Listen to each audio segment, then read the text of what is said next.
guys, welcome to our YouTube channel Study Right Now. Today we will discuss about BSc Honors Mathematics Semester 3 Riemann Integration. Here is the syllabus.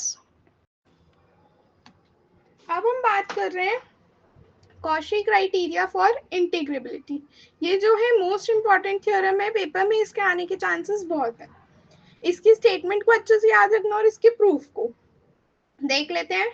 Statement है a bounded function f on the interval ab is Riemann integrable if and only if। देखो word क्या आ गया, if and only if, तो हमें converse भी करना पड़ेगा। For every epsilon positive there exists a partition p such that UFP यानी कि अपर डार्बॉक्स सम और लोअर डार्बॉक्स सम का जो डिफरेंस होगा वो किससे छोटा होगा, एप्सिलॉन से। ये थ्योरम ना आपको बहुत जगह हेल्प करेगी, ठीक है, तो इसको अच्छे से याद रखेंगे। प्रूफ पे आ जाते हैं। प्रूफ कह रहे हैं let f be integrable on A b interval, तो हम कह सकते हैं यूएफ और एल एफ इक्वल होंगे। इंटीग्रेबल है तो यूएफ क्या होता है, infimum of the upper Darboux sum, LF क्या होता है, supremum of the lower Darboux sum, where P is always a partition. Let epsilon positive be given, then UF plus epsilon by 2। अब जो ये वाला पार्ट है ये आपका लोअर बाउंड नहीं बनेगा कभी भी इस सेट यूएफपी का, तो हम कहेंगे कि यहाँ पे जो एक पार्टीशन P1 एग्जिस्ट करेगा सच दैट यूएफ P1 छोटा हो जाएगा यूएफ प्लस एप्सिलॉन बाय 2 के। ये आपकी सेकेंड कंडीशन बन गई। जैसे हमने बोला कि UF plus epsilon by 2 lower bound नहीं बन सकता यूएफपी वाले सेट का, ऐसे ही एलएफ माइनस एप्सिलॉन बाय 2 ये अपर बाउंड नहीं बनेगा आपके सेट एलएफपी का, तो आपका फिर से एक पार्टीशन P2 एग्जिस्ट करेगा सच दैट एलएफ P2 किससे बड़ा हो जाएगा, एलएफ माइनस एप्सिलॉन बाय 2 से। इसको थर्ड नाम दे दो। अब जो है हम बेटर पार्टीशन लेने के लिए क्या करेंगे, हमने एक पार्टीशन P1 बनाया, एक पार्टीशन P2 बनाया, हम जो है दोनों पार्टीशन का यूनियन ले लेंगे और इसको P कह देंगे, ठीक है। अब हमने क्या कहा कि यूएफपी हमेशा छोटा होगा किससे, यूएफपी1 से, और एलएफपी हमेशा बड़ा होगा एलएफपी2 से। तो अगर मैं दोनों का डिफरेंस लूं यूएफपी माइनस एलएफपी अगर हम करें तो क्या आएगा, यूएफपी1 माइनस एलएफपी2। यूएफपी1 की वैल्यू क्या है, ऊपर देखो हमने अभी लिखी थी ये रही यूएफपी1 की वैल्यू और ये रही एलएफपी2 की वैल्यू। इन दोनों को हम यूज करेंगे यहाँ पे, तो बाय 2 और 3 हम क्या कह सकते हैं कि यूएफपी1 क्या आ गया, UF plus epsilon by 2 minus LFP two क्या आ गया, एलएफ माइनस एप्सिलॉन बाय 2। अब आप देखो एप्सिलॉन बाय 2 और एप्सिलॉन बाय 2, एप्सिलॉन बन जाएगा यूएफ माइनस एलएफ बचा, तो एप्सिलॉन प्लस यूएफ माइनस, अब देखो आप एलएफ को भी यूएफ लिख सकते हो, क्यों, क्योंकि अभी हमने ऊपर बोला कि एलएफ और यूएफ इक्वल है क्योंकि ये इंटीग्रेबल है, तो यहाँ पे मैंने एलएफ की जगह यूएफ रख दिया, तो यूएफ माइनस यूएफ कैंसिल हो गया, क्या बचा एप्सिलॉन। तो it implies UFP minus LFP का जो डिफरेंस है वो किससे छोटा आ गया, एप्सिलॉन से, ठीक है। अब हम आ जाते हैं इसके कन्वर्स पे। अभी तक हमने क्या माना था, हमने माना था फंक्शन इंटीग्रेबल है और हमने ये वाली स्टेटमेंट प्रूफ की। अब हम मानेंगे कि ये वाली स्टेटमेंट होल्ड कर रही है, फंक्शन इंटीग्रेबल है, ये अब हमें दिखाना है। तो देखो कैसे करेंगे, इंटीग्रेबल दिखाना है अगर हमें, तो हम सिंपली दिखाएंगे कि एलएफ और यूएफ इक्वल है। इसमें लिख लो कि आपको ये शो करना है, ठीक है। कैसे शुरू कर रहे हैं, मान रहे एप्सिलॉन पॉजिटिव हमें गिवन है, P जो है पार्टीशन है सच दैट UFP माइनस LFP किससे छोटा है, एप्सिलॉन से। अब हमें पता है ये वाला फैक्ट कि LF हमेशा छोटा होगा UF से। LF अगर UF से छोटा है तो अगर मैं UF को बात करूं तो UF किससे छोटा होगा, UFP से। UFP से छोटा है तो अब मैंने यहाँ पे क्या किया, इस UFP में प्लस कर दिया LFP और माइनस कर दिया LFP। ऐसा क्यों किया, क्योंकि देखो UFP माइनस LFP की वैल्यू मुझे पता है ये रही कि एप्सिलॉन से छोटा है, तो मैं इसको less than epsilon plus LFP कह सकती हूँ। और LFP मुझे पता है किससे छोटा होता है, मेरे LF से, और यहाँ पे ये UF है ही। अब UF छोटा आ गया किससे, एप्सिलॉन प्लस LF से। तो अल्टीमेटली अगर आप देखो एप्सिलॉन आपका कुछ नहीं है बल्कि आर्बिट्री स्मॉल नंबर है, तो हेंस UF और LF इक्वल हो गया। ठीक है, तो फंक्शन क्या आ गया, इंटीग्रेबल। आई होप ये वाला सबको समझ में आया होगा प्रूफ, मोस्ट इंपॉर्टेंट प्रूफ में से है ये। नेक्स्ट अब हम आ जाते हैं डेफिनेशन पे। मेश पी, ये वाला मोस्ट इंपॉर्टेंट है, क्योंकि ये मेश पी को अगर आप समझ गए ना तो आगे जो है अब हम इसी को थ्योरम में यूज करेंगे कि मेश पी है। ठीक है, तो मेश पी क्या होता है, mesh of a partition P is the maximum length of the sub intervals comprising P. Mesh P कुछ नहीं है बल्कि आपका जो भी सब इंटरवल की मैक्सिमम लेंथ होगी ना वो आपका मेश पी होगा। ठीक है, जैसे मैंने यहाँ पे पार्टीशन पी डिफाइन किया है, तो इसका अगर मैं मेश निकालूंगी तो क्या आएगा, maximum of the interval say tk minus 1 for every k 1 2 3 up to n। ठीक है, अभी हमने जो है ये वाली स्टेटमेंट पढ़ी ऊपर कॉशी क्राइटेरिया, सेम स्टेटमेंट पे जाएगा बट यहाँ पे जो है आपका इतना पार्ट नया आ जाएगा। ठीक है, इतना पार्ट आपका क्या है, नया है। नया इन द सेंस कि ये पार्ट ऐड हुआ है। अभी हमने पढ़ा कि एक बाउंडेड फंक्शन f होगा जो इंटीग्रेबल होगा if and only if for every epsilon positive.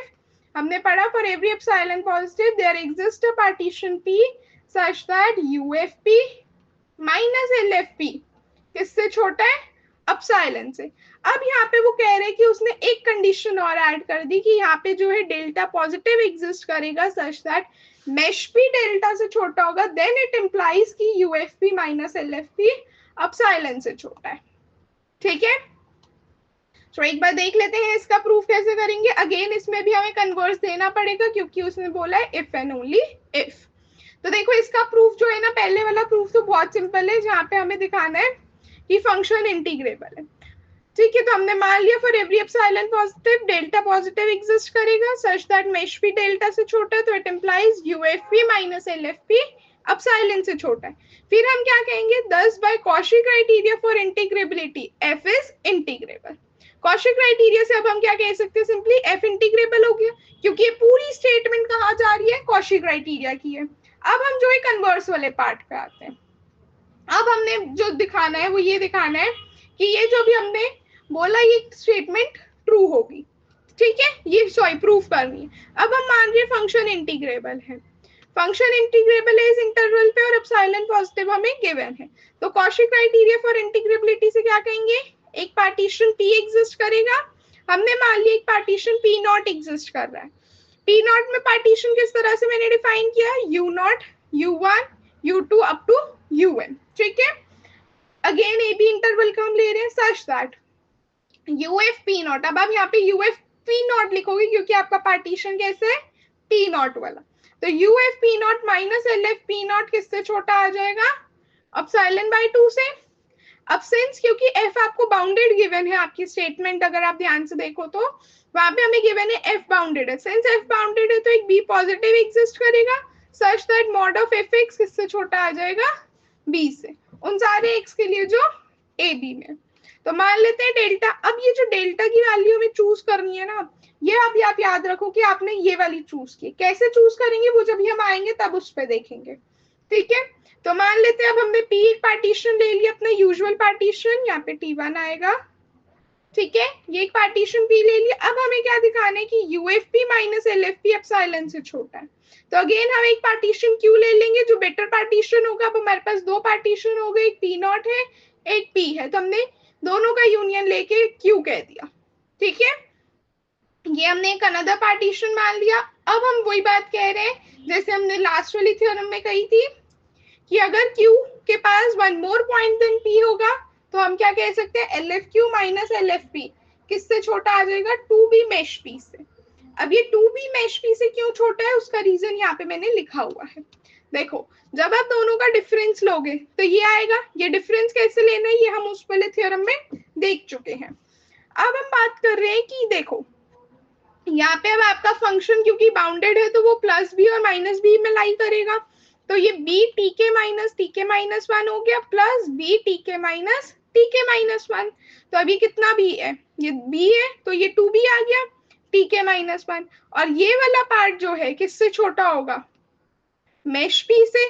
तो ये इसलिए हमारे पास ये क्या आ गया, 2b मेश पी। ठीक है, तो इसलिए हमने बताया कि जो इनका डिफरेंस है, ये जो डिफरेंस है मेरे पास ये किससे छोटा है, 2b मेश पी से। सिमिलरली अगर हमने बोला कि Q के पास m पॉइंट ज्यादा है, 1 पॉइंट ज्यादा था, तो हम ये कह सकते थे अगर m पॉइंट ज्यादा आ जाएंगे तो 2mb मेश p हो जाएगा। ठीक है, अब हमें क्योंकि स्टेटमेंट में गिवन है कि मेश p किससे छोटा है, डेल्टा से, तो डेल्टा रख दो। डेल्टा की वैल्यू अब हमने क्या चूज की, 8mb। ठीक है, ऐसा क्यों ली हमने, क्योंकि अब आप देखो आपके पास एप्सिलॉन बाय 4 आ गया। जब आप आगे सॉल्व करोगे तो यहीं से आपकी जो है वैल्यू इजीली आ जाएगी। ठीक है, देखेंगे एल एफ पी नॉट छोटा आ जाएगा एल एफ पी से, सॉरी एल एफ क्यू से, तो हम क्या कह सकते हैं कि L F P not minus L F P छोटा होगा L F Q minus L F P से, और ये वैल्यू किससे छोटी होगी, एप्सिलॉन बाय 4 से। सिमिलरली आप यूएफपी के लिए भी कह सकते हैं, तो यूएफपी माइनस एलएफपी अगर हम इसका डिफरेंस ले तो ये किससे छोटा होगा, UFP not plus epsilon bye 4 minus LFP not plus epsilon bye 4, और ये वाला पार्ट किससे छोटा आ जाएगा, एप्सिलॉन बाय 2 से। हमने ऊपर बताया ये एप्सिलॉन बाय 4 से छोटा है, ये भी एप्सिलॉन बाय 4 से, तो जब आप सॉल्व करोगे तो आपको एप्सिलॉन मिलेगा।